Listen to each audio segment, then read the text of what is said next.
You don't try to stop them, and even ignoring them is too strong a thing to do. You just let it all be. Let it all be. Yeah, you let it all be. Just let it be. Like the minute it's the grabbing and the pushing and the pulling that keeps you caught. The minute you're not pushing and pulling, but just letting it all be, it doesn't pull you anymore. And then there starts to be this quietness inside. And in the quietness, you can start to hear how it all is.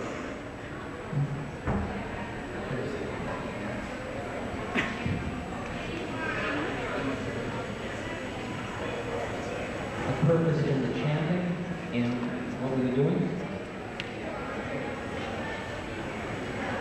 What do you mean by chanting regularly?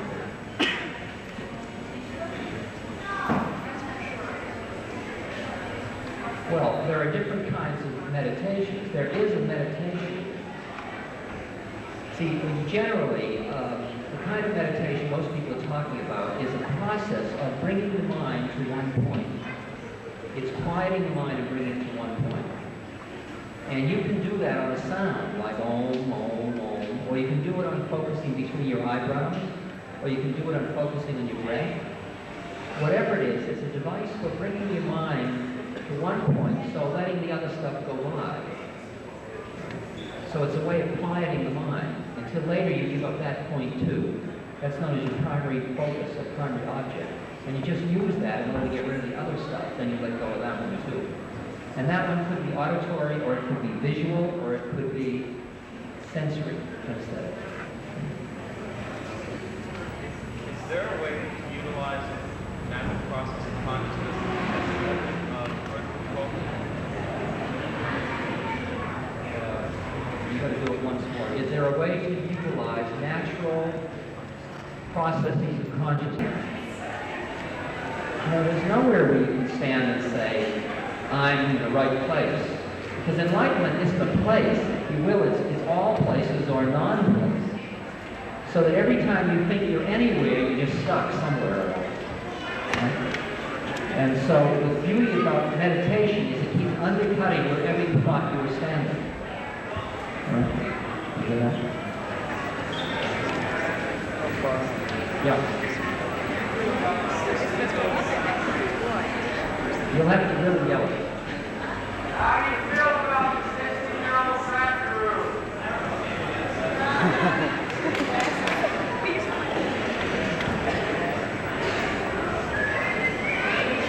The question was, how do I feel about Yogeshwar, Guru Maharaji, 16-year-old guru? Whenever anybody asks me how I feel about somebody, I always preface it by saying that you've got to realize that when you are looking at somebody else, you're still only seeing your own projection. So that when I talk about him, all I'm talking about is myself, because all I see of him is something with my own desire. So whatever I say about him really is very suspect and shouldn't be trusted. Having said all that, I will answer the question, however.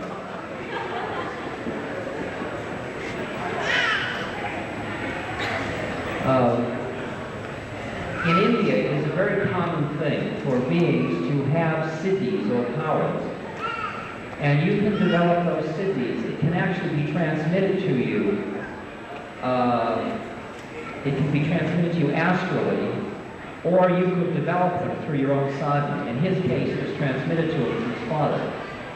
You could then have a power, which would be the power, for example, to give another person a certain kind of experience. That power, or siddhi as it's called, may be in case of a being who is completely free of all desire and all attachment, or it may not be. But the siddhi can still be there. And that siddhi, if you use it properly, can be a vehicle for the spirit, or it can be a vehicle for worldly power. Now, my understanding of the whole situation about Yogeshwar is that he has a power that I don't experience him as a realized being, but I would know maybe because he isn't my particular guru or my channel, so I might not know even if he were. I wouldn't know until I am, actually. You only know yourself. But I don't experience him as a fully realized being. I do experience that if you can focus on him not on 16-year-old motorcycle enthusiasm, but on being inside there who has that power, and use the method of meditation that has been given, which is a traditional set of yogic methods, which is the nectar and the light and the sound and so on, the word. You can evolve incredibly in terms of your yogic sadhana when you are karmically ready. So that there are certain people that may be able to use that system and him and come to places that are almost really, I would say, more conscious than me. I don't think of him at all as the avatar of the age, and I think the whole organization around him and all of the hoopla is all pretty Mickey Mouse. And my game is, if you're going to work with him, focus on him and use the methods. Don't get caught in the whole trip, the astral mellow flash around it, the Houston astral flash. Okay?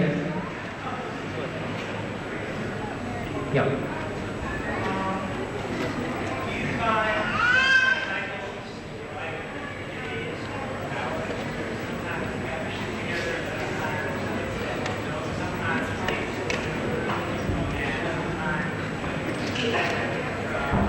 You got to do it a little louder. I didn't get that question. You feel that there are any cycles between cycles for days, and sometimes God is I got the part. Do I think there are any cycles?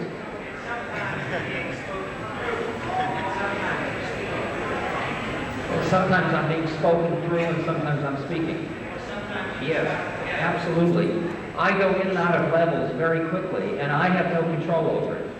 And therefore, what I say to the audience always is listen with your heart, because whether it's just, old Dick Alford coming on an ego trip, or whether it's the living truth pouring through, I have no idea. I'd be the last to know, because your ego's so creative, it can make it look like anything. So, and I find it's not cyclic in that sense, but it is that certain situations or certain states of my own sadhana, not so much cyclic, but in terms of conditions, allow certain things to happen. And I don't assume responsibility for my level. That's why I don't present myself as anything other than another being who's going in and out of it. Now, it is true that I also experience cycles in my life. But those cycles are more cycles of turning inward and turning outward, rather than having things come through me. You have the feeling in yourself.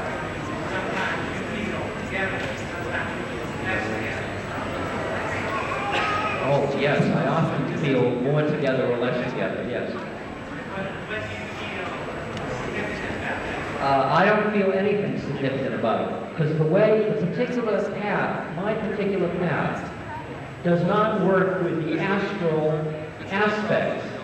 That is, my guru kept saying to me, sub-egg, there is only one. And it's like I'm aiming for the top of the mountain. I only focus on the one, and so all of the changes I go through and all of the different forms and different peoples and ups and downs and stuff, I just keep feeding it all back into the one. I don't focus on it. It isn't my particular vehicle. It's like when I was answering about the Urantia book, it's the same thing. Working with those forms and those individual differences and those strategies and those levels is a method. It just doesn't happen to be my method. Can you hear what I'm saying? Yeah. What do you think of Aleister Crowley?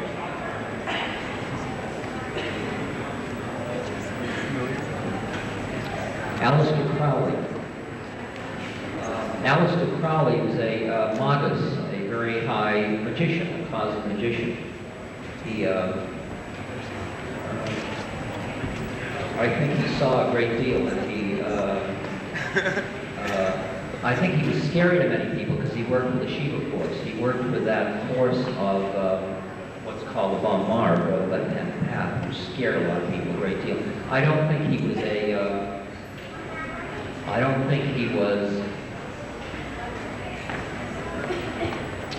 I think he was still at the place in the causal plane where he had not transcended fully good and evil, so that there was a level of preoccupation with the dark and the light forces. Do you think he could see his destiny, or your guru could see his destiny before in this lifetime? The question is, could my guru see his destiny, or could Aleister Crowley? I don't know about Aleister Crowley. Obviously, my guru could, yes. Because when you go back a certain number of planes back, you are outside of time, and then the future is as much present as the past was, because it's all lawful, related. It's all within the law, the divine law. And so then you see future and past. You can, whether you look for it or not is another thing, but you can see it. Yeah. Have you heard from Tim Leary lately? Have I heard from Tim Leary lately?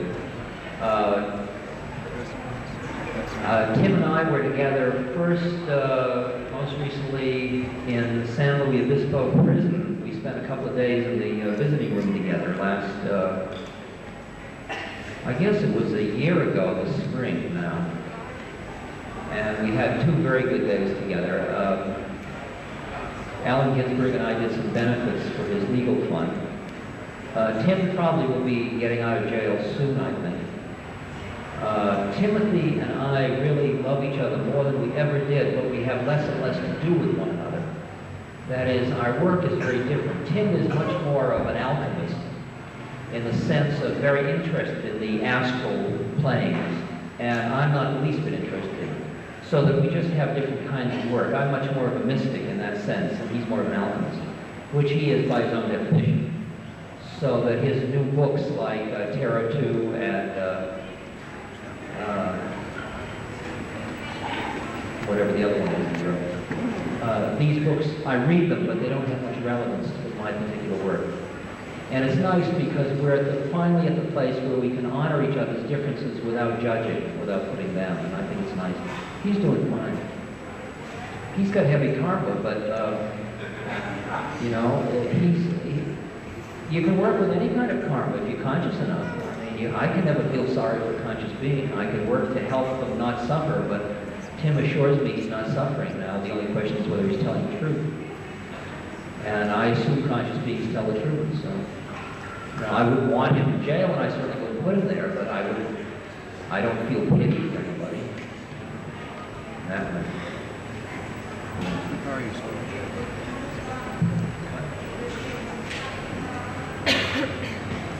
Well, there'll be a workshop tomorrow. So, I'm leaving at around 1, and I said I'd be available in the morning. Is that proper to announce that? I will be available in the morning. I'll be here in the morning, say from about 10 to 1. That's soon.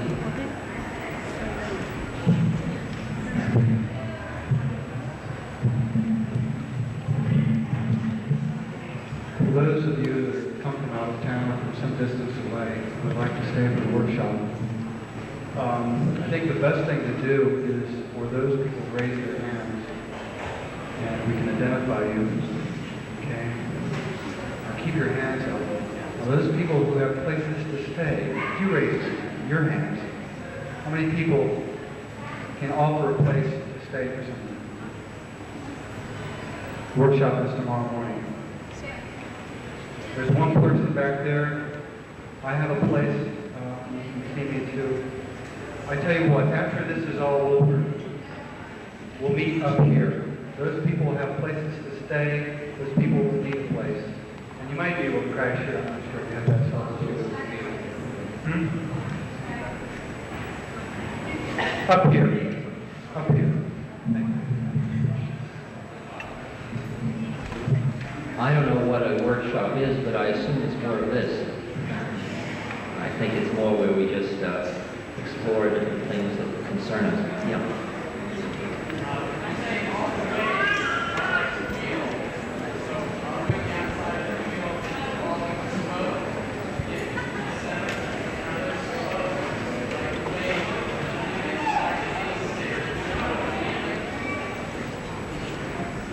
What I got of your question was the image of the wheel and the spokes being the methods of coming to the center. Is that what the image was?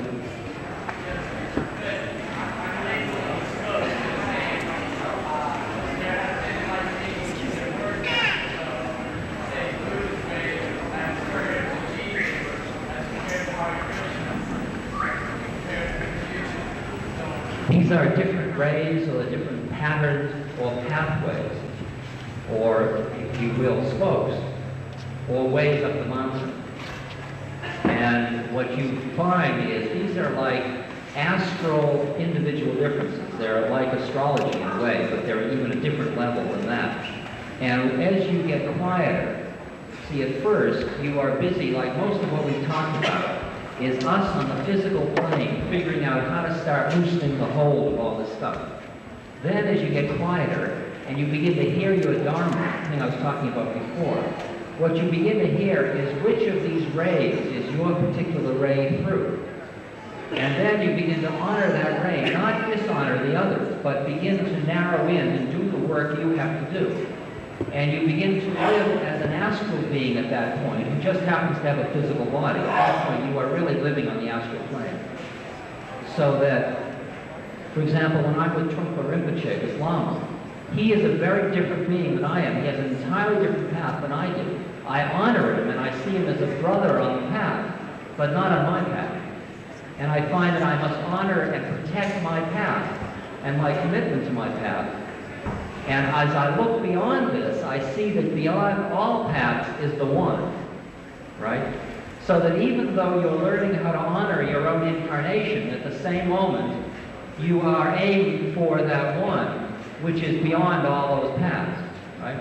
So you're doing your own path at the same moment you're keeping in mind it is only one of the paths till it's the one, right?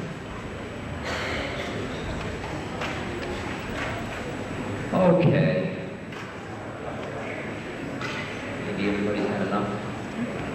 You'll have a workshop tomorrow.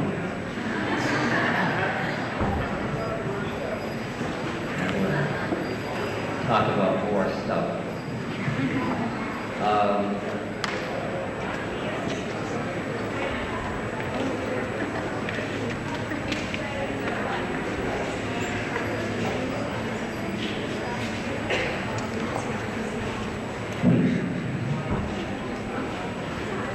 Just 3 times through on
in India, when we meet apart,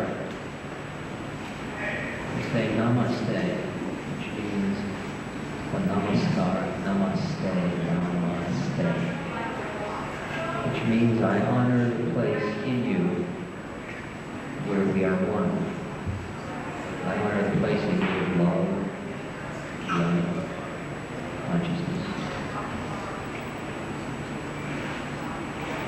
want you to look inside yourself and each other until you find where we are here.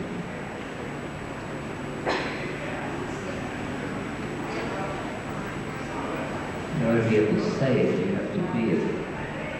So it forces you way, way inside. In order to be able to say